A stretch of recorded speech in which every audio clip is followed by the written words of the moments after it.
begin by first I like to place everyone on gallery view. So the very top right corner, you can see that little Rubik's Cube. And I invite you just to take a moment and look around the room. You know, these are people that are coming in from all around the world. These are your co-conspirators for the next hour or so. Hello, Iowa. Nice to see some friendly, familiar faces. And these are the people who we are co-creating with, because storytelling is a co-creation process. So I just like to begin by taking a look around, and also there's no sound. Can can anyone else hear me? Can you Yes. not even hear me? Yes, okay. So someone can't, and I'm sorry to hear that. Sometimes if you unplug and replug, that will work. Um, okay, so the thing that I like to do is take a look around and like really have a moment where you look at these people who you are playing with right now. And I say play not as a superfluous, word that I mock. I say play because play actually requires us to expand, to hit our comfort zones. Play is actually an advanced skill. And so I'm going to invite you to play with everything that you think that you know about story. And I'm also going to invite you to play at looking around this room. And as you look, see if you can't notice all the stories that you are making up about each other without any desire or effort, right? We are looking through our lens. As storytellers, one of the first things that we do is we notice the lens that we look through. So I'm just inviting you, as everyone, sifts in and joins us, to look around the room and just notice the lens that you're looking through. What stories do you make up? And can you put them down just for a couple of moments? And so in this moment, I'm also going to invite you to really give yourself this hour, to bring yourself all the way here. That's to understand that stories are actually created from the people that are listening. And we're going to do a little bit of a focus on teaching stories today. So what I like to do is first, before we begin the story, I'd like to hear everybody's voices. I really, really love to do that. I'm going to do something a little wild and radical, but fun, which is, in just a moment, I'm going to take everybody off of mute. There's still a delay and an echo. I actually can't do anything about that. I'm only on one system. Is everyone experiencing an echo? I need a nod or a no. Is everyone no? Okay. So the person who's hearing an echo, I see one person. Um, so you might need to unplug or replug. It's not coming from my system as far as I can tell. Um, so here's what we're going to do. I am going to take you all off mute in just a moment. And I'm going to invite you to sing your name into our presence, sing yourself present into our space today. And so you might be going, oh my God, I don't sing. And that's okay, because we all get to use our voices and get to have fun with our voices. And that's just this invitation just to feel the joy of your voice in playing. And there's no right or wrong way to do that. So I'm going to invite you to all come off mute, and we're going to sing our voices. It's going to be all at once. It's going to be kind of a crazy cacophony. And I'll just do it for you once. I'll do my name for you, and then I'm going to invite all of us to do it together. And so it might sound like this. Leah,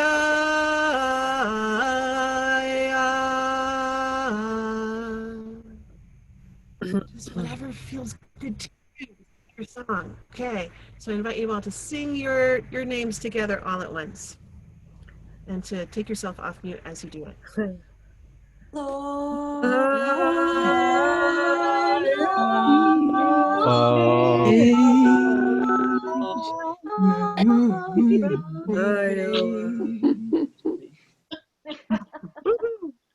Love that. Fun. It's a way of bringing us all here, right? So that's lesson number one in sacred storytelling and creating a space for people is, how do we invite people into the space, and how do we invite their presence? And one of the key lessons from one of my teachers was, You never tell a story without hearing everybody's name. And I can't hear everybody's name, but I can give a place for every name to be heard. Right? That makes sense in this space. So, right, Kate saying, good morning, beautiful ones. Good morning, beautiful ones. And so now I will ask you to place yourselves on mute. And we're going to begin by closing our eyes. And we're closing our eyes and we just placed all this attention outside of ourselves, right? Because as storytellers, it's a lot of what we do. And now I'm going to ask you to call all that energy back towards yourself. So imagine all of your energy that's out in the world, thinking about all the things that you're thinking, concerned about, and wondering about, and worried about, and loving, and all those things. Imagine that it's kind of like this gold dust that's coming back towards you. And imagine all that energy coming back towards into your body right now. Maybe there's a sieve right at the top of your head, and it comes back in, and whew, what does it feel like to call all your energy home into your being, all of your attention into this moment? And some of you might get a little extra charge. You might start to feel some more energy in your body. And you might notice the energy go to a certain space in your body. And some of you might not.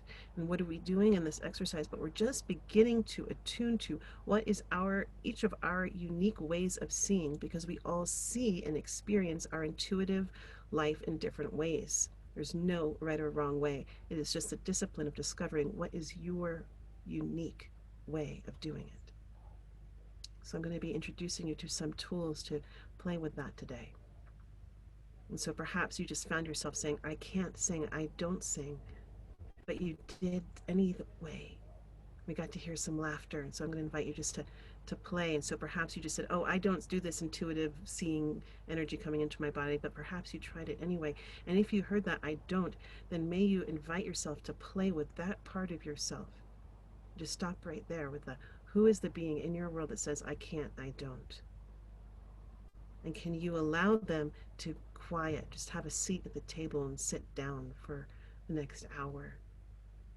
It's okay, they're in the room, we can see them, we can name them, that whatever that voice is that may have gotten in the way. So that is the beginning of our play today. And now as you have all this energy inside of yourself, why do we begin with our eyes closed? Because storytellers are the seers of the world. We see through the kaleidoscope of life as we claim the wholeness, the holiness of our expression. Whole and holy are connected in the same word. And as storytellers, we get to see through the dimensions, past the first layer of what's just been said. We can see past into the history. We create context and meaning. Perhaps we see the intention of what is a vision story as we co-create a vision story for the future.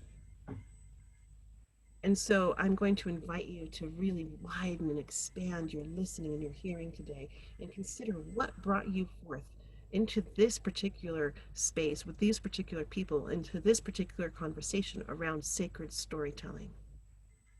Because as sacred storytellers, we are ones that are working as conscious creators, understanding the power of our language, the power of our word, the power of our intention, and the consequence of all of that in the world that we live in. So that's the beginning of how we're beginning to gather today. And I'm going to read you a quote, and you can keep your eyes closed, or you can open your eyes for this section. And this quote comes to us by a kind of bulldog of a journalist. She does a lot of truth speaking, is her commitment. And the quote goes like this: we think we tell stories, but stories often tell us. They tell us to love or hate, to see or be seen. And often, too often, stories will saddle us and they'll ride us and they'll whip us onward. And they'll tell us what to do, and we do it without questioning. The task of learning to be free requires learning to hear those stories, to question those stories, to pause and hear silence, to name them, and then become a storyteller. That quote is by Rebecca Solnit, and I love beginning with that quote because it really speaks to the journey of what it is to become a conscious sacred storyteller. And so, and that's going to be the theme of what we're doing. So what are we doing today? We're here in the realm of sacred storytelling, And so we're going to talk about what is a story, what is a sacred story. I'm going to put a little bit of an emphasis on teaching stories. I'm going to tell you one of my favorite, one of the first teaching stories I ever learned, and then we're going to get to perhaps even get to create some of our own teaching stories. So that's the that we're playing. I'm going to ask you some questions along the way. And those questions are real questions. I really love to hear your voices. Even if you don't know the exact answer, just your wondering and your questions about what could be an answer, what could be a way of meeting those questions. So please know that those are real. And if you have questions along the way, please raise your hand. I will do my best to keep an eye on you, but if I don't see your hand go up, pop your question into the chat box, and I will do my best to keep an eye on that. So a little bit about me and who I am is, by now you probably know that my name is Leah Lamb, and I am committed, if not devoted, to sacred storytelling as an art between, as a sacred art form, and I'll be talking a lot about that. And where my background comes from is that I literally began my listening, and I believe that storytelling begins with listening. When I was a young child growing up on a farm in Vermont, and I got to spend way too much time out in the rivers and in the rolling hills and in the ponds, and really got to have that very young expression of learning how to be in nature and feel comfortable there. And I ended up going and entering into the world of theater at a very young age. I was very lucky. My family noticed that I had a gift, and they cultivated that. And they cultivated both my writing and my work in theater. And when it came time to go to college, they said, no, you're don't waste our time, your time and our money on going to college for acting. That was their choice. They said, go get yourself into a professional acting school. So I went straight to New York City at age 18 and got to study with some masters, both through Sanford Meisner School of Neighborhood Playhouse, and then I went on to work at Summerstock at Williamstown Theater Festival. And after a couple of years of working in the theater, I realized that there was a major problem, which was that I didn't want to spend my life speaking other people's words, and that I also didn't have what was in that world.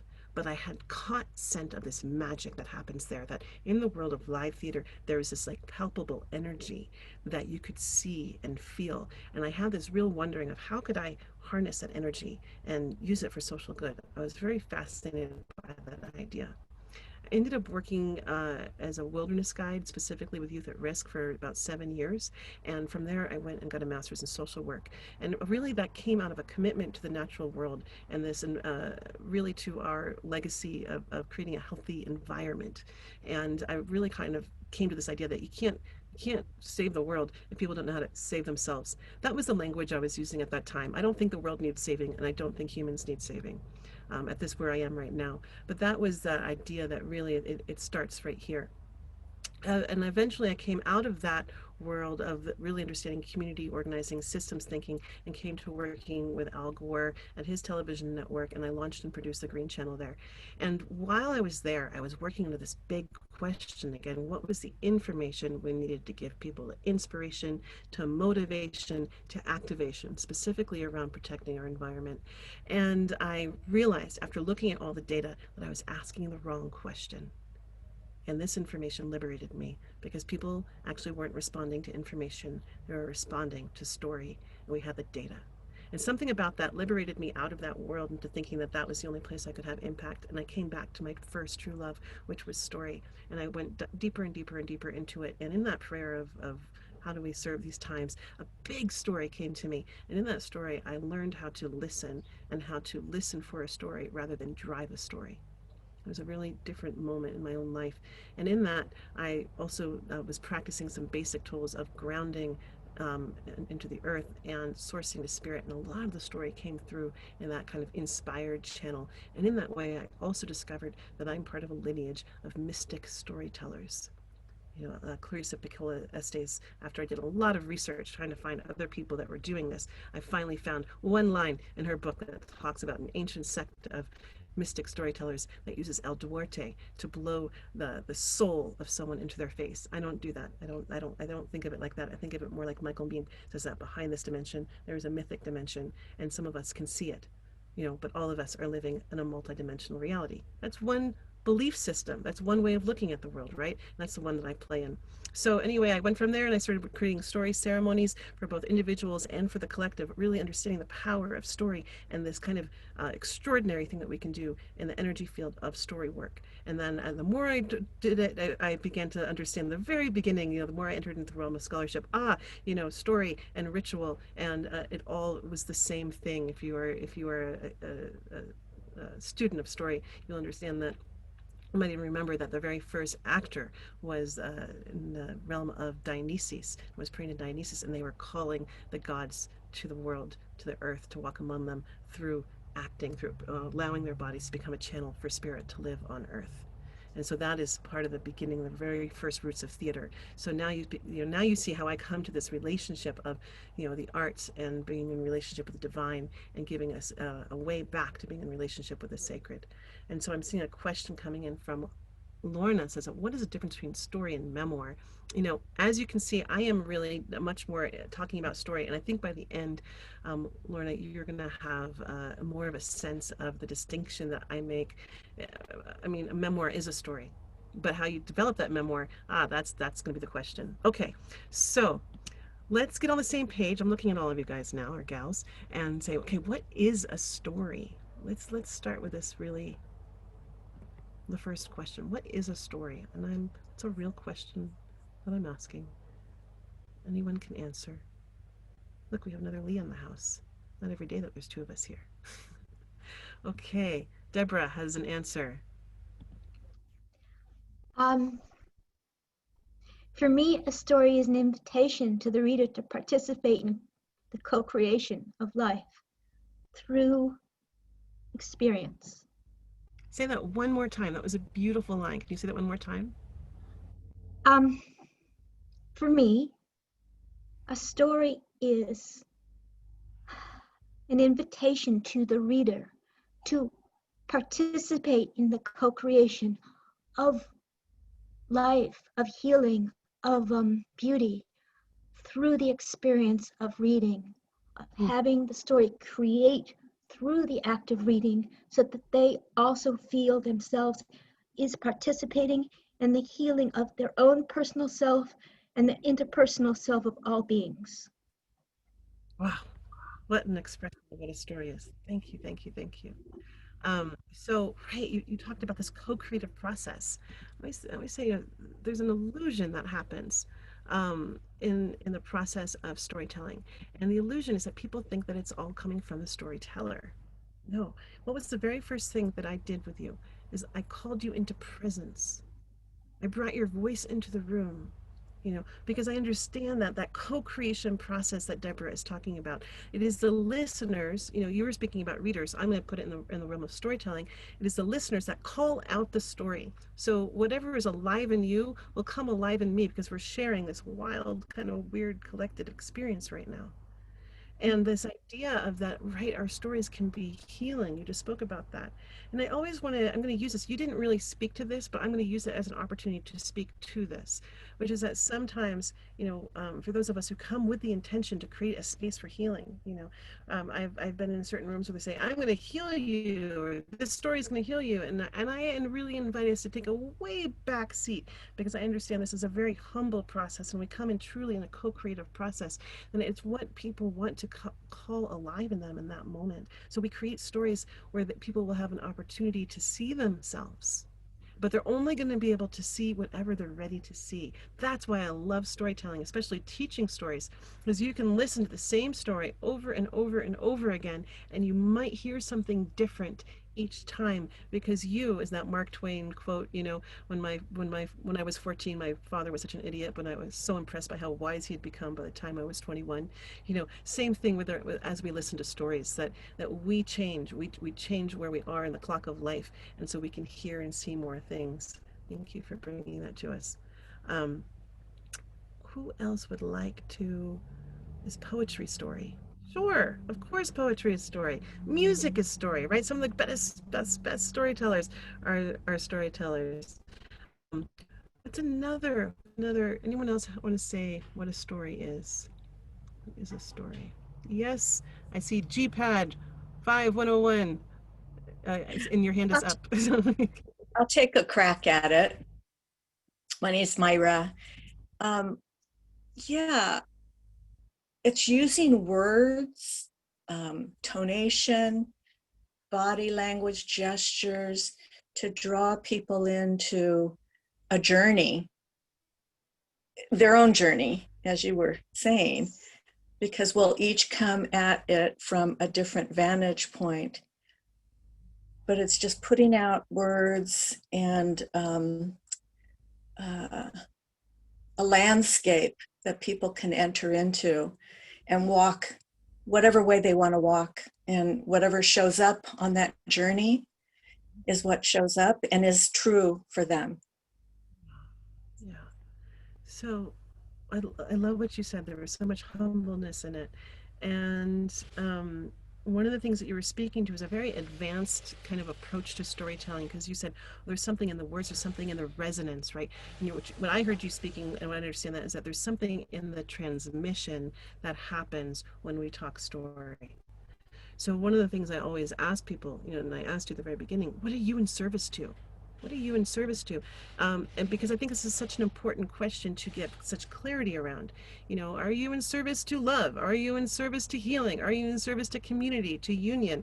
I'm assuming that you're all in service to positive things that help all beings thrive on this planet. So those are the things that I'm naming because those are the things that I'm in service to. But, I ask you that because as you bring clarity to that, of what you are in service to, it doesn't matter if you're telling a story about a pine cone, about the Holocaust, about COVID, but that if you're saying I am in service to bringing peace into the world, into the rooms that I'm living in, I can tell a story about anything and hold peace within me and share peace in the room that I'm in.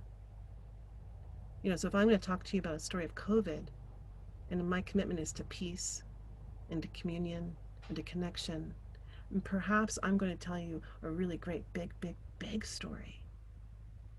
A story about when Earth was just a young girl learning how to be in relationship to the world.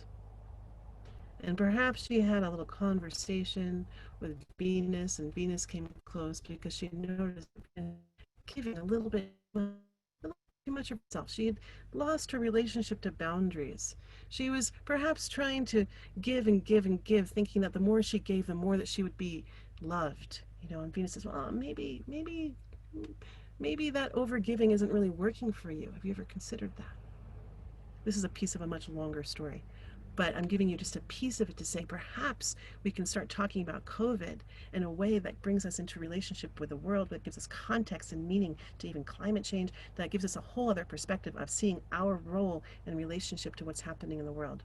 And that's one of the things that we can do as storytellers, is we can bring wholeness to everything. So I'm not saying ignore the fear that's happening in the world and avoid, the terrors that are happening in the world. I'm saying as a storyteller, you can speak to those things. You can help people look at them straight on. You can bring them a bigger whole story where they can see themselves as having a role in that story. And that, I would say, is so important as we start talking about teaching stories. How do you give people a role to play in the big story that we're all living together? Um, so I'm saying that Kate is saying, I feel story as a sharing of experience that brings us together. Right. And it really does bring us together. And the story does something really kind of weird and wild and magical. I talked about that energy that I felt in the room, right? And one of the things that, happens is that when we can co-create a reality together. So let's do it right now. Once upon a time, in a land not so long ago, at the very bottom of the ocean, there was a very, very, very tall woman. She was so tall that her feet were on the bottom that were touching the bottom of the ocean, and her head popped out the very top of the surface of the ocean, and her hands could reach into the stars, and she would pluck one and eat one each day for a snack. Okay, so how many of you were able to see that image? A very tall woman with her feet, right? Okay, so we time traveled, we reality bended, we location traveled, right? We did all these strange things. People are buying these big headsets to have these experiences, but we just did this together using the pure, simple technology of our bodies and our imaginations. And what I'm calling magic Stanford calls neural coupling. So that part of my brain, this is my left lobe, is what got super activated and started to create that image. And your left lobe also activated at the exact same time and also created that image. So now you're coming back to that very first, I can't see her name now, that very first person who spoke about the co-creative power of both the speaker and the listener. And now when we start talking about who's holding the power of our time and who's holding the power and the reality of our future, and what stories are you going to give your life force energy to as we co-create a reality together of our future. And you understand that you're co-creating it each time as you allow these images to come forward and you choose what role you're going to play in those stories. So thank you for that. I am seeing Mary, Anya, Mary, uh, Ina. Tell us how to pronounce your name. It's Mariania. Thank you. In San Luis. You know, Beautiful. so I was just, Oh, you know what though? just came back from Mongolia, which is a 36-hour of awake. And we do sacred theater in the middle of the night. And so the story that I thought I was going to tell became very different. And that kind of story that just flows through and affects the people around us is like you said, that we just created with the very, very, very tall woman. I'm curious how you would write that, you know, to put it in book form, or Okay. once again, is it just trust that the right words will come? Right. So you're talking about kind of advanced skills of storytelling and story writing, right? So here's the thing. They say like, what makes you a writer? I say everybody's a writer. The writer, is a storyteller. The writer is the person who makes themselves, creates a discipline and a structure to consistently write. You don't have to be published to be a writer. But what makes you ready for the stage? Is another question that you might be asking. Or what makes your story ready to be heard from others? A lot of and I'm going to talk about sacred storytelling. You really spoke to a really advanced piece. So I want to finish what I'm talking about storytelling, and then come back to what you're talking about, sacred storytelling, and then we'll come back to the professionalism of storytelling in terms of what is it to actually be able to capture a story, listen to a story, and then go through the process of bringing it to a place where other people can hear it. Because there's the process of capturing a story and being able to you know write what you're hearing, be alive with the inspiration, and then there's the craft and the technique and the discipline that comes with polishing it and doing the many, many different versions of it and the many different drafts and the editing, and then that brings it so that it's ready for someone else to receive. And I'm just going to finish this idea of what is a story, and you guys have really enriched this conversation, and I'm going to bring it to a very unpoetic expression, which is that as humans have evolved, we've always referred to ourselves in relationship to the latest technology. So going off of computers, I'm going to use that way of expression and say, okay, a story is an operating system. And it's an operating system that teaches us our belief systems, our values, and what we believe is possible. So now think about all the fairy tales that you were raised watching, think about the TV that you watched as a young person, and what roles you thought that you were going to play because of that, or what you were going to expect out of relationships or out of love, or what jobs you thought you could have. When we think about, gosh, I don't have the stats right now, but they talk about the amount of violence that's shown on television against women, where women are raped, murdered, or beaten, or have different things, and how often we're exposed to those images, and then how does that make us feel in the world as we walk through it? And it can come through these unconscious programming, right? It's kind of crazy. They actually call it that, right? So there we go. That's one way of looking at a story. A story is much richer. We were just opened up into this much deeper conversation about what is a sacred story. We heard this expression of something coming through, the divine coming through the channel and speaking right through us. And what is it to have that kind of trust and faith that we can come alive? When I do storytelling, I do a lot of rehearsal and a lot of practice, and I know that story inside and out. But I also start each performance with a prayer. And that prayer is, may all the words that need to be spoken be heard. May all the words that need to be spoken be heard. And I say that prayer for the muse, that what needs to come through the inspiration of that moment, may it be heard by those who are here to receive the story. And the second part of the prayer goes, may all the words that need to be heard be spoken. May all the words that need to be heard be spoken. And that's for you. That's for those who have come to catch this story, who are co-creating it, and what is alive in you that needs to be spoken. And may I be a channel on that day to speak to that part in you.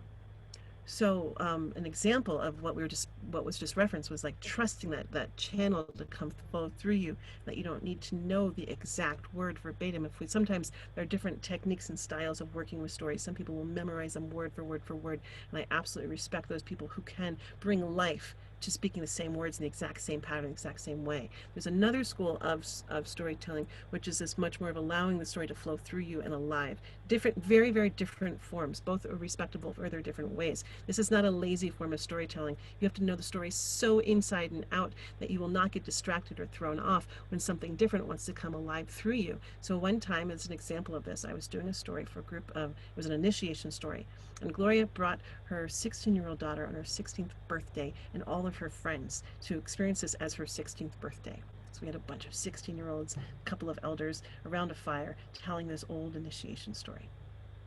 And in this story, there's a scene where this dragon falls in love with the heroine, and she's not having anything of it. She's just like, you are not on my itinerary, you're not on my agenda, you're not on my plan, we're not doing the love thing. And he's really kind of heartbroken, and they go through this whole thing, and she's just trying to get rid of him, and finally she says, well, what do you want? And he says, well, a kiss. And she's disgusted, and she's so grossed out by this idea, and by the she's not even listening to what she says. So that's part of the story. But in the group of the 16-year-olds, she goes, ugh, that's so disgusting, you're so horrible, blah, blah. And she just went on and on and on. She was so cruel. And this had never come through the story in that way. She'd never been cruel before. And so I was really wondering afterwards, why would that come alive in that group of people? And all that I could wonder about was that maybe young girls needed to see what cruelty and meanness looked like, so that they could see if they were doing that in themselves at that time in their lives. So again, that's a trusting of the creative life force that's coming through the story. I got a little ahead of myself because we had someone just skip ahead in a very advanced form of sacred storytelling. But does anyone else want to take a whiff at what is a sacred story? And I'm loving that Kate saw long, flowing red hair for our tall woman. Anyone else want to take a play at what is a sacred story?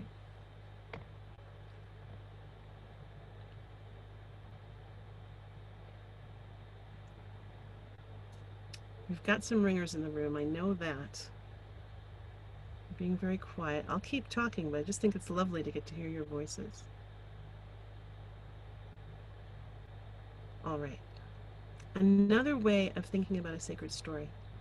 Oh, we've got one. Lorna? Yes. Yeah, it's something about a window to the soul, a universality. That's what I'm getting. Okay. So a window to the soul, a universality. I'm loving looking into your home, by the way. It's beautiful. And so, right, so we're talking about it has something universal, so it speaks to all people. John Steinbeck says that your storyteller must be about your readers, or it will not last. Okay, and so what does that mean? Can you repeat that? Okay, that your storyteller must be about your readers, or it will not last. And so what does that mean, in terms of that I can tell, someone here is interested in memoir, right? So they want to tell their own personal story. And there's a way of telling your story when it's not just about you. You're searching for, why am I telling this story? Why is this a gift for others? So in the course of telling a story, there can be a journey. And let's say, let's say I'm going to tell my story, and if it's just about me, and I'm having an experience that needs to be witnessed, that needs to be heard, so I can move through it and make sense of it, then you might call forth a listening circle, and you might ask some people to come forward and say, I need you to witness this story. Okay, this is all about me. And I'm saying it's all about me. And your listeners know what they're on board for. It's all about you, right? But perhaps you come to this place where you're like, my story is bigger and I want to give it as a gift. I want to make this available and accessible to other people. It's no longer just about me, it's about us. And there's this magical twist that starts to happen where in your story you might have experienced a great pain, or you might have a great accomplishment, or you might have learned some wisdom ways about how to live in this world, and what are you doing? But you're beginning to throw those breadcrumbs backwards to the people behind you, saying, hey, I've learned a couple things. And so you might change the story you might look at your story and look at it as an initiation. And when we look at stories through the lens of being an initiation, we know that everything in there that might have caused us harm or pain or agony or discomfort or conflict was in some way in there in our service to call out our strengths, our gifts, the things that we have to give, right? It's a great kaleidoscope lens shift. You can be that really sucky situation, or it can be that thing that was there in service of your soul's expansion and growth. So now this is a different kind of story, right? Because if you got hit by a car or something, it's not about, and I'm gonna walk quickly over this, so I'm also gonna walk tenderly over this. That might not be about you becoming a victim of a situation, but it might be about life in service of you and calling out something that perhaps that just experiencing to happen so this piece would come alive in you. It's a different kind of story. So I love when you speak to the universality of stories, and that's kind of as when we come into the shoes of a sacred storyteller, coming into relationship with service. And I would also say that we're coming into relationship to the potential of stepping onto the path of elderhood. And elderhood is this word that I think, just because you're an older doesn't make you an elder. And just because you're younger doesn't mean that you aren't on the path of becoming an elder. And it's that piece where you understand that you have something to give, not just to those who are here, not just to those in back of you, but to those in front of you. And what are you leaving behind? So I'm hearing some more things about sacred storytelling. Nob saying a sacred story is a universality, speaks to all people. Oh, right, you took notes, thank you. Stacy is saying that many parts of our multidimensional selves speaking through the field to bring these aspects from formless into form. I love that, in both the personal and the collective. So, right, our multidimensionality, and thank you for bringing that. And I think that's what storytelling does. Story often works through the work of metaphor. What is a metaphor? But it's a language of spirit. What is a myth? Some would say, the official definition of a myth is a story that has no author. So another understanding of a myth is that it's a story where the earth spoke out loud. And some might even say that we as humans are doing just that we are the earth speaking out loud when we have cultivated that kind of listening. So here's a playful way of playing with this. How do we look at our world through the lens of a mythic storyteller and understanding that language is so powerful? So I'm coming from the land of California. It is burning right now, as many of you know. Now let's play. And I always say we want to tread very gently and carefully when we play in this way. What we do is we come into a field of wonder. You're like, California, this is so fascinating. It's this is a place that's really committed to, many places in it are very committed to consciousness, and they're using a lot of language around transformation over and over and over again. Transformation. When we look into the etymology of transformation, it is to change form. What is one of the greatest elements that supports us changing form? Fire. It's cleansing. Okay, so now you can start playing with, there was a time in the world when many people came together to call for a great change on the planet. And knowing that humans and the earth are so interconnectedness, that they changed form together, okay? Again, I want to be really careful when I start touching things that are so close to our hearts, when they're so close to our loss, but as storytellers, how can we back it up? How can we bring context and meaning? How can we show and understand that, look, when we start praying for transformation, that we are in a serious realm, we're listened to.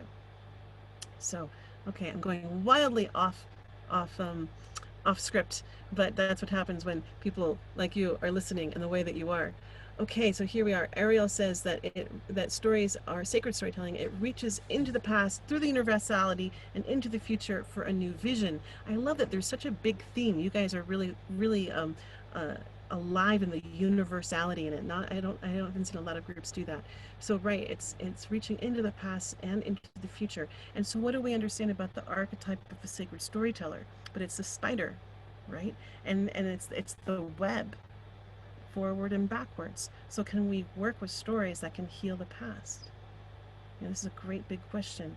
Can we work with stories that I've been working with a lot of people recently, and I met with this young fellow from the Laguna Pueblo in New Mexico, and I'm in the process of listening for the old stories that want to give us some guidance for how to live in the world right now. And this young man said, I want to have nothing to do with those old stories from my culture. I've done everything I can to detach their dangerous stories. I thought this was really interesting. And he talked about what had happened to a people that had been colonized and abused, and what were those stories that had been carried and changed because of that. And so I mentioned that in our realm of how do we understand story, and how do we understand which stories do we stay connected to, and which stories do we release and let go of. And we entered in this conversation of, I was like, yes, but there's this big call for the new story, and he was saying, I'm making the new story. And I was like, right, but doesn't that new story need to understand the roots of where it comes from? Or it's just kind of a disconnected, isolated story that isn't holding the wisdom of what has been called forth. So right, he wants to upgrade his software. That's exactly what he would say. There was so much wisdom in this guy. We had a beautiful conversation, and that interview is part of a big project that I'm doing called the Listening Tour, and I'll give you more information about that later. So I'm just picking up a little bit of notes if there's anything else here about a sacred story. The other thing that I would say about a sacred story is that it holds the life of the divine inside of it. It has that creative life force in it. There's many different languages for this. I just said the divine. We could say creative life force. We could say the muse. We could say the ancestors. We could say the earth speaking out loud. But it's that something else that's not just your ego. It's something else speaking through you. So it means that you've opened yourself to be this great listener, this antenna for the world. So that's why I say start very clearly with understanding what are you in service to, so those stories can come to you, and they're going to come through you. So when we start to do that, you'd say, okay, well, this is a story that's here to serve life. I think that's one of the distinguishing elements of a sacred story. And you're like, well, that's nice. What's the opposite of a sacred story? Must we speak in opposites, but we're going to play with that. And I would say on the other side of the spectrum is a zombie story. And that's a story that is not here to serve life. And so an example of that is Jaws. And this is a cautionary tale. This was written by Peter Benchley. It was picked up by Steven Spielberg. It was the first film he ever made. What was his intention? What were the times that he was living in? To understand any story, you have to go back to those two things. And we understand that he wanted to become a big, famous, screenwriter, and he knew how to do it. And he picked a good film that would make people watch. And we understand that violence was we didn't have a lot of violence in movies back then. So it was very shocking. The other thing is that big shark broke. And so they just had these metal fragments, and they were very good filmmakers, and they showed it that's the symbol of shark. And so now, whether you speak that universal language of symbols and the collective unconscious that Jung gave us, it's here anyway. So what do sharks start to represent in our collective consciousness? But our fear of the unknown and our fear of death. This animal, that I think they say that there's 8 shark murders a year. And yet, wow, think about the collective fear of this being on our planet, and our collective agreement that it can be killed off. And so that is a keystone species connected to all of our health and wellness. When Peter Benchley realized the damage of his film, he spent the rest of his life trying to protect the oceans. So I say this as a cautionary tale, because I don't think that people, specifically go out to create zombie stories. But I think that you want to always ask, what are you in service to when you're making a story and creating a story, understanding your impact and the consequence of your stories, the consequence of your words on the world among us. Okay, any questions before I proceed? I can tell you a short little teaching story that I was just reminded of.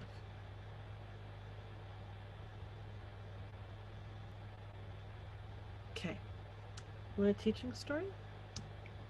This one comes from, I hope I have my model for this teaching story because it comes with a prop. Let's see here. This story, I do, I'm so happy. So, I learned this story many, many years ago. And I learned it when I was my very first trip into the wilderness. This was like over 20 years ago, and I still remember this story. And this story is all about the Douglas fir. And this is a cone from the Douglas fir. The story goes like this. Once upon a time, there was a squirrel, and he went by Dougie. And Dougie was that little guy that just loved to go out and gather up all the nuts and all the seeds and all these things, and he would bury them. But Dougie wasn't quite like all the others because he didn't just collect for himself. He just collected tons and tons of mounds, and he was sort of like, some people thought Dougie was a hoarder, you know, and they're like, Dougie, what are you doing? And he's like, I'm telling all of you, you know, winter's coming, and you should go collect your own seeds and nuts. But he was noticing that even though he told everyone that they should all, you know, learn about how to be self-sustaining and self-sufficient, a lot of them were just out partying and singing and dancing the summer away. But Dougie, you know, he would go to some of the songs and dances, but a lot of times he was gathering and harvesting and making all these little pods of food all throughout the forest. And then winter came, and a lot of those beings didn't have anything. They barely collected enough nuts and you know, cones and things like that, and they were getting hungry. And so one night, Dougie, being the guy that he was, because it wasn't like he just collected it for himself. Dougie was the kind of guy that he collected it all so that he could give it away. He believed that Choctaw saying that the only reason why you have anything is so that you can give it away. And so Dougie went out into the forest on this winter cold night, and he collected up all of his things, and he dropped off all these little gift baskets to all of his friends and even the people that he didn't know who he knew was hungry. And then on his way back, smash! A big tree fell down on top of him. And Dougie, well, that was the end of Dougie. But this pine cone tells a story, because if you can see, let's see if you can see. I don't know. Oh man. But anyway, these little pieces look like little pieces of squirrel. A smashed squirrel. And so, you know, this story, this is a moment where we can say, what did you hear in this story? I'm just going to ask you, what did you hear in that story about Douglas the squirrel, and how does it apply to our life? Yes, Iowa, I see your hand up. Unless your hand is just doing something.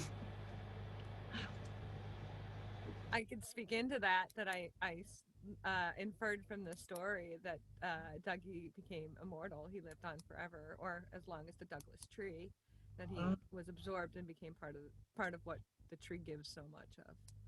Nice. Beautiful. So the immortality of when you give. Anyone else want to speak to what they heard? I heard kindness and generosity, fearlessly, and that life happens and none of us last forever. But while we're here, we might as well do good to others and the earth. Thank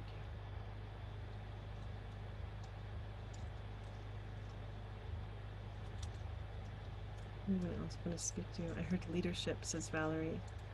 And Cheryl saying, it's better to have given and die than never to have given at all. He died having made a positive difference. And he served his purpose, says Miriam. And Kate says, keep working in service even if you aren't directly supported in doing it. And Ariel saying selflessness and kindness. I love that we can all hear different things in one story. Playfulness and love. Yes, Tim. Oops, you're muted. We can't hear you.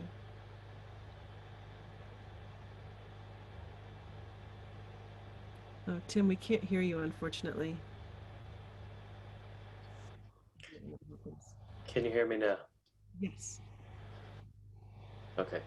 I heard a darker side to the story. I think I saw my own victimhood and felt like I missed out on the parties while I was storing away food. Everyone else ended up benefiting and I ended up dying. That's great. So thank you for speaking that. I so appreciate that. And I appreciate the gift of, wow, isn't this is why there's so much juice in getting when we all get to hear and speak to what we saw. So you heard what I'm going to say, and when I hear that part in the story is the martyr. You know, oh, I heard the story of a martyr, right? Of someone who didn't get to hang out and play, right? Well, other people saw the beauty. And I just, what I love about storytelling is you just so beautifully did it, is that it shows us where we are and how we're living in the story.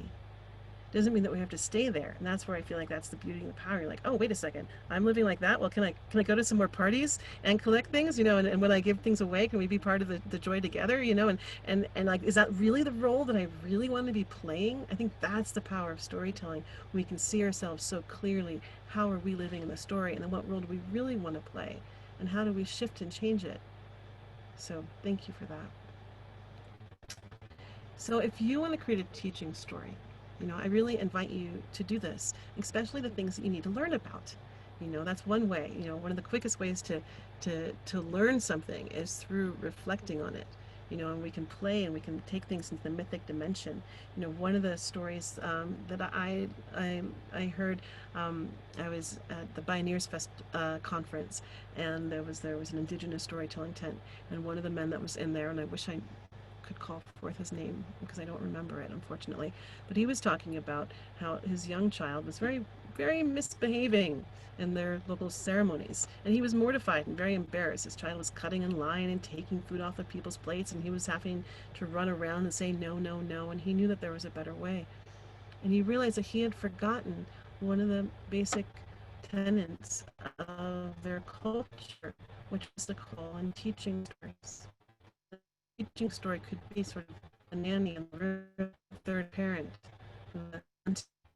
So they have the story of good otter and bad otter. You know, good otter does this and bad otter does this. And now when they go out into the world and his son is doing something great or something not so great, he can say, oh, who are you being? Are you being good otter or bad otter? And now it's in a different kind of relationship with his child, right? It's a whole different scenario. And why? For the simple reason they can call on story. And the reason why I also love on, oh, sometimes I can't control the internet. I know that's crazy, hard to believe. So I'm sorry that the sound is breaking up. Can you hear me now? Is that working? I'm in the Verizon world. So great, thank you. I love the peace signal. So the thing that's so powerful, and you might think about how do you engage working with teaching stories, is that now in our self-help, you know, arena, so many people say, oh, I want to learn something about myself, or I'm not sure, I'm going to go to this person and they're going to tell me, right? And what does that do? But it kind of removes your own self-authority. They've got the answer. It's out there, you know. And how do we do that to those that we love and care about? I'm going to give you the answer. Do what I'd say. Or how can we stand in a different kind of relationship with, let me give you a teaching story. And what do we know about storytelling is that they're going to see themselves in the story. You know, so they get to call on their own wisdom that comes alive in hearing your story. So I invite you to kind of play with this different way of relating with each other, because it's a different way of relating. So you know, the way that you might want to create a teaching story is you can either write your own, you know, story about something that you learned, or you can place it into the mythic dimension. And that, I think, is the most fun and the most playful, and that's where we get to engage with that sacred storytelling, that inspiration. And where your job when you do that is you say, okay, I want to write a story, you know, for my nephew about, you know, being good or being bad, or what that looks like, you know. And the thing that I understand about sacred storytelling, this collaboration with the divine, is you get to take the day off. Your ego gets to take the day off. It's not there to prove a point. It's there to listen for the inspiration that wants to come through you. And so oftentimes when I write these stories, people are like, oh, wow. And I'm like, I know, I just got to hear the story. It just came through, you know. But as a writer, you're the one that has the discipline that you don't only catch the story, but then you start to work with it and you start to collaborate with it. And then you write many drafts, and then you practice and you develop your technique and you hone your style. And then all of a sudden, you have a gift to give. And it's a really fun way to be in our times. So that was our class for today. So those of you who feel complete, I will bid you adieu. And for those of you who want to learn a little bit more about how you can step into my world of sacred storytelling and about a couple of classes and programs that are coming up, I will stay on and I will talk about that a little bit. But if anyone has some questions, I just want to open up our field a little bit. If you have any questions, I will happily answer a couple of questions before we move on to that next piece. You're welcome, you're welcome. Thank you for all the thank yous. Are dreams sacred stories? You know, I love that question. You know, our dream world is so complex. I am not a dream, a dream worker, but I would say that I actually have received some of the most potent stories that I tell through my dream life. And so I know a lot of people think that the dream life is all your own consciousness. I agree with other cultures that say that we're actually informed by and guided through our dreams. So absolutely, I think a lot can happen there. And definitely, I love keeping a journal right by my bed because I've caught some of the most extraordinary stories of my time. Will you talk more about what you are doing right now? Yes, I will. Well, that's the perfect question. Okay, so not that there's a perfect question, but okay, so here's what's coming up. So I've got a couple of goodies coming up. One course is called Sanctuary, and what I'm going to do is I'm going to move us a little bit just for a couple of moments onto a shared screen so you can see the page, and I will also put the link for the course right here, and that way you will have it if you desire to go there. This is a course that was really born out of 3 years of teaching sacred storytelling.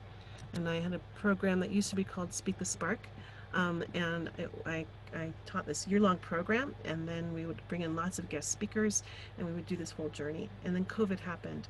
And in COVID, just like many of you, it gave me this opportunity to slow down and really think about what do we need, what is essential in this time, what do people really need. And what I discovered was that we were covering a lot of ground really fast so that people could see the whole landscape of sacred storytelling, but they weren't getting an opportunity to go deep enough into each story and deep enough into really understanding who they were as creators and building and developing their own confidence, and specifically being able to not only just see the barriers but also develop the tools and have the time to address those barriers that are between you and that, like, the free-flowing form of creative life force, so that you can actually also then move on to the next section of developing that practice and cultivating your stories so that they can be given away as gifts.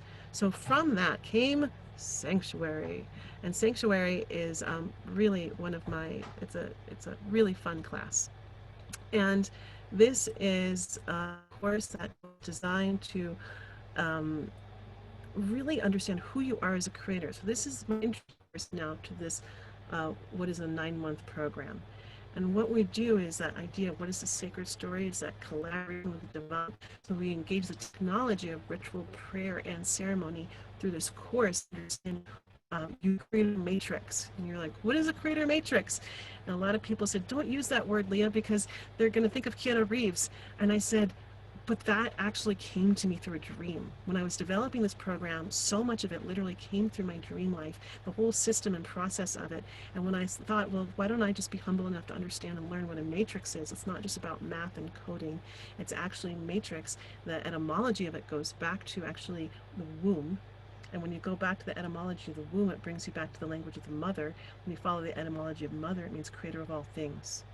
So what is this? It's a understanding. How does your program? We had someone I was speaking about, and they were upgrading their program, right? What is your program, and how does it relate to what you came to create and how you create and what's in your way of creating? And then what do you need to have, like, just put on the flow? So it's a 6-week course. We meet on Tuesdays from 5 to 7 p.m. Pacific time. If you can't participate live, and I'm just going to tell you right now, participating live is the best. It is so much fun. You will be assigned a small group that you can, this is your group of greatness, and you get to work with them outside of class as well, so that you can take any of the assignments and you can go deeper with them. And these are the people that are really, their whole design is to call out your greatness and for you to call out their greatness. And it's someone who can both hold you accountable to what your individual goals are, but it's also someone who will follow your thread and who will witness your expansion and your development. And there's something about being held in that makes this work really powerful. One of the things that I just love about these classes is that a lot of these groups that are formed, they continue on. They keep meeting even after class. So that's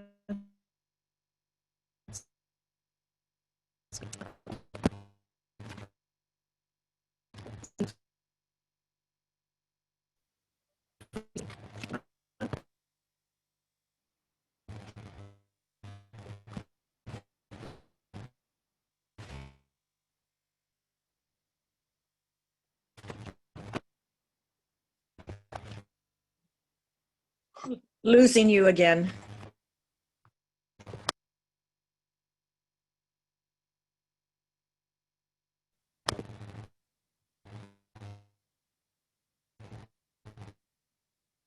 Yeah. Got some good interference happening. Crazy, right?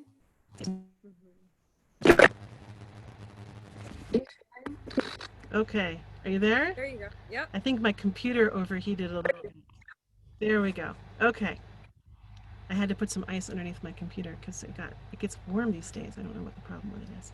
Okay, so you have your groups that you work with, and then that meet inside of class. This is where the class is a little bit unusual, which is that in order to really understand who you are as a creator and get out of the conceptual concept of it, what we're going to be doing is you're actually going to get to have the experience of creating something in physical form and to actually create a sacred space. So what that means is that you will actually create a physical sanctuary in your home. You'll get to transform a space, and in that you'll get to have a place where you practice the rituals when you actually discover your barriers and your boundaries. I know it sounds a little bit strange, a little bit weird, but here's what I understand as a creator, and I'm a professional creator for the past 25 years, paid to produce and write and do all this stuff. And as I started to do this in my own space, just really it started off as for me, all of a sudden I saw the biggest blocks, the biggest barriers, and the biggest blind spots that I couldn't see to who I was as a creator. And I almost wept because I was like, oh my God, what I learned in 2 days doing this exercise that I couldn't see for 20 years was extraordinary. And I was like, okay, I really want to create a system and a technique so that other people get to experience this. And so that's one of the ways that we'll be working is where you get to create a sacred space in your own home. I also have a really beautiful ritual kit that also gives you an opportunity to come into contact with creating ritual and doing ritual. You don't have to get the ritual kit. It is created to go alongside the class. You can assemble those objects yourselves, or I will say it's a really beautiful thing to receive. And Brittany goes out and she hand selects all the different herbs and all the different things that she's put together so that you can just, some of us just need those things delivered, and some of us like to go out and collect them ourselves. And I wanted to make it as easy for you to have those things available to you. Just trying to think, I want to turn off the video so I can just look at you rather than for you have to get stuck looking at a web page as I do that. But are there any other questions that you have about how Sanctuary works and what it does?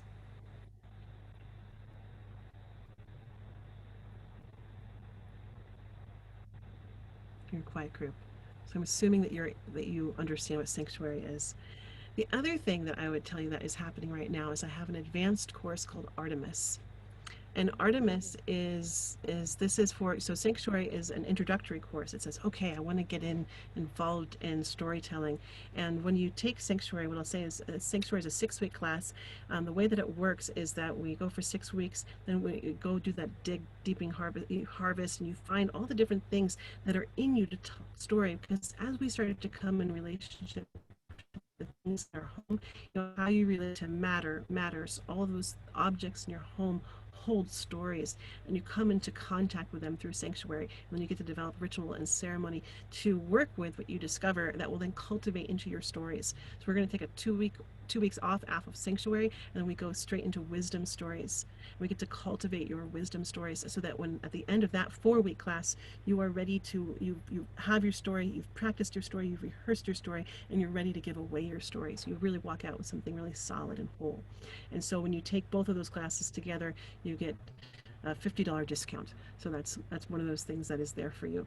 And then it's COVID time, so I really, it's like I offer these classes at I really looked at the drop bottom amount that I could do to really get your value. And with Sanctuary, you actually get 10 classes in those 6 weeks, because you also get 4 bonus classes with guest teachers that are there to teach to understand that we're working in metaphor, right? So we're teaching storytelling through creating a sanctuary, because we understand that story is the sanctuary. Who are you as the keepers of sanctuary? So that's the guideline of that.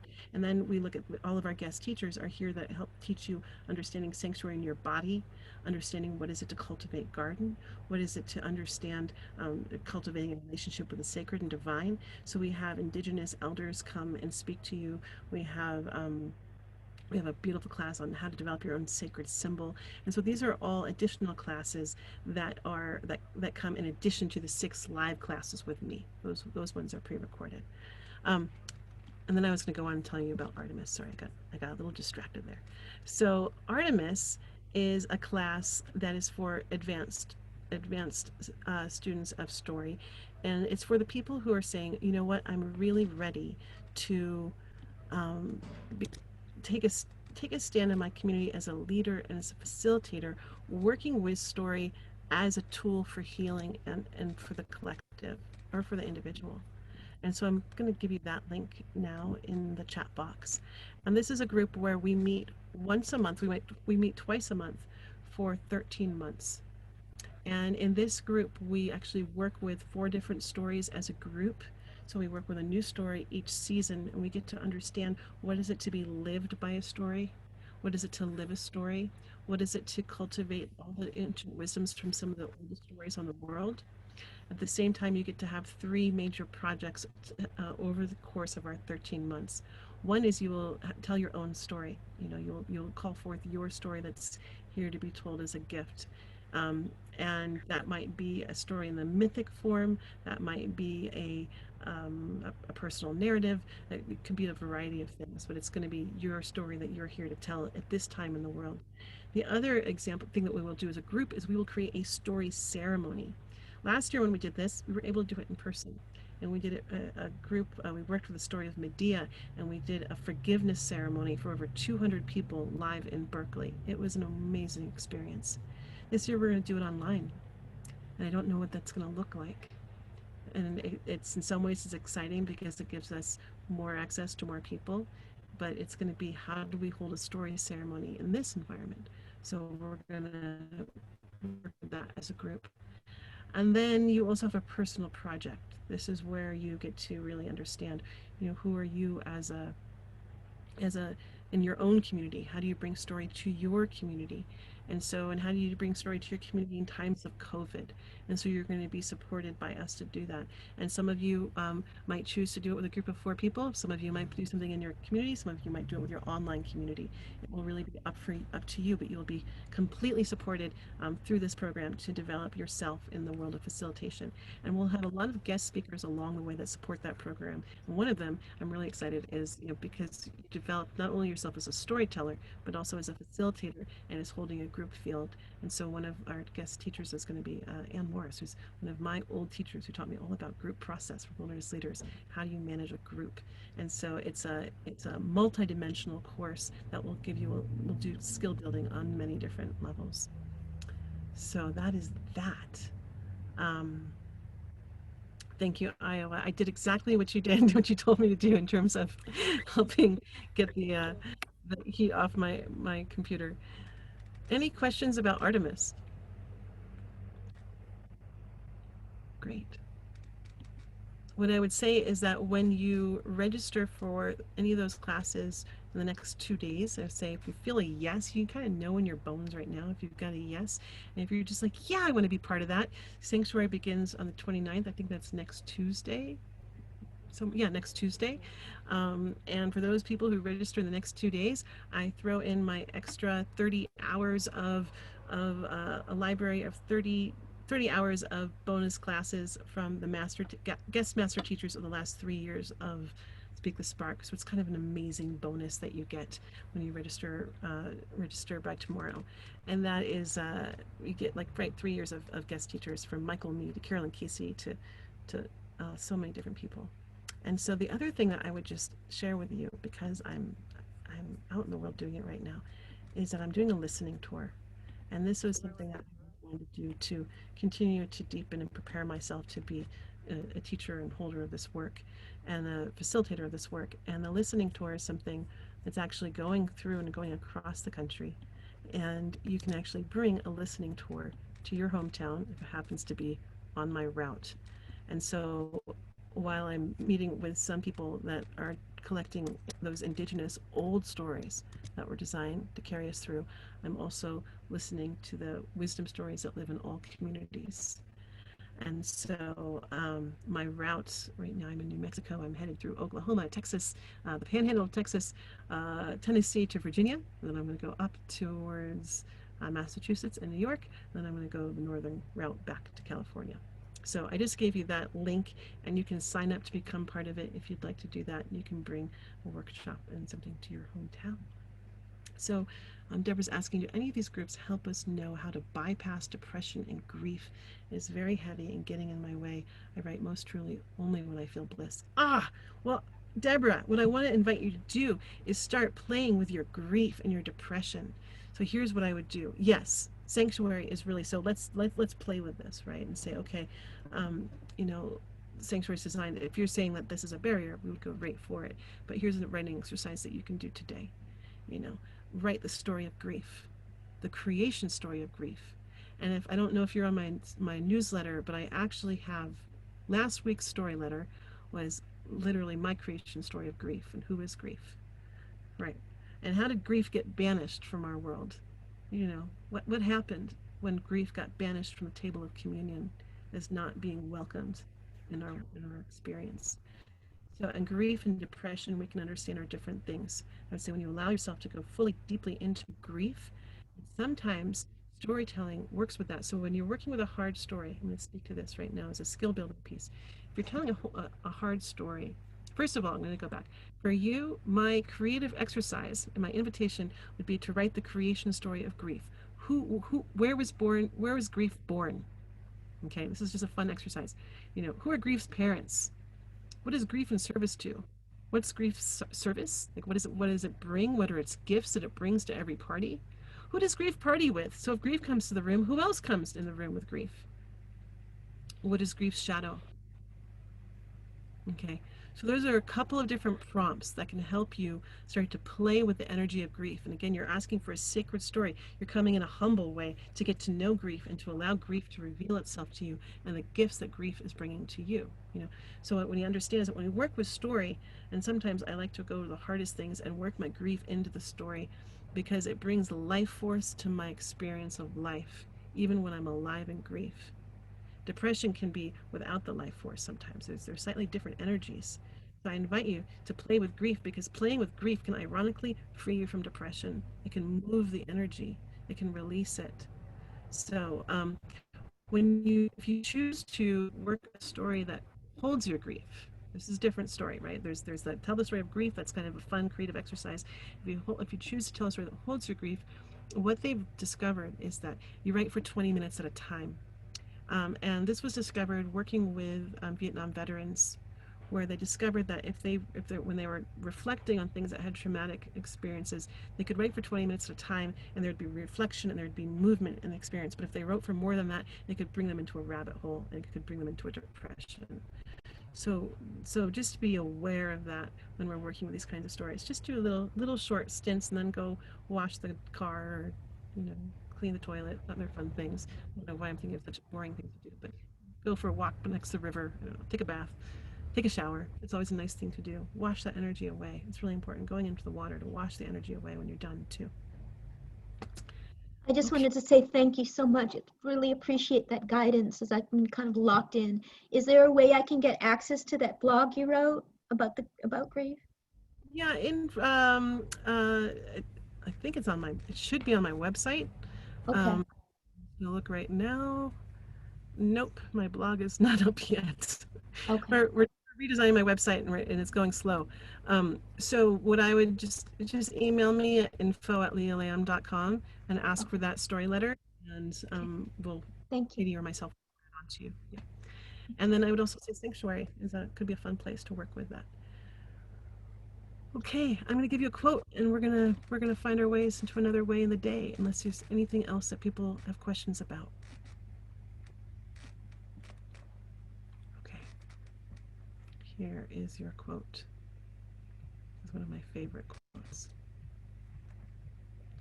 There is a vitality, a life force, an energy, a quickening that is translated through you into action, and because there is only one of you in all of time, this expression is unique. The world will not have it. It is not your business to determine how good it is, nor how valuable, nor how it compares with other expressions. It is your business to keep it yours clearly and directly, to keep your channel open. You do not even have to believe in yourself for it to work. You have to keep yourself open and aware to the urges that motivate you. Keep the channel open. And that is by Martha Graham, her mother of modern dance. So, I wish you all the best. If you have any questions about anything else, you can always email me at info@lealam. We begin next Tuesday. If you know other people who you think you want to share this work with, I always am so grateful for those who share these opportunities with other people. And I think we give you $50 off your tuition when you share it with others. And so there you go. Fairly well. I'll take everybody off mute and you can say goodbye.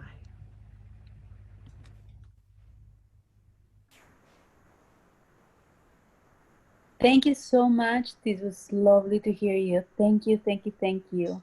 Goodbye. Thank you, Leah. Blessed be. Thank you. Thank you, Leah. Yeah, is there any way to follow you with the listening stories? Is that being shown anywhere? I like can't get enough of this idea of what you're doing. Yeah, so go get on the mailing list for that. And I literally just so I'm just beginning to write up what I'm discovering. But when you go to my website and listening tour, there's a special list that you can get on. Excellent. And if you follow me on Instagram, I'll one sharing of these things there days. too. Yeah, okay. There's motivation for that Instagram account. Thank you so much. I appreciate it. The email will have things. Have a good day.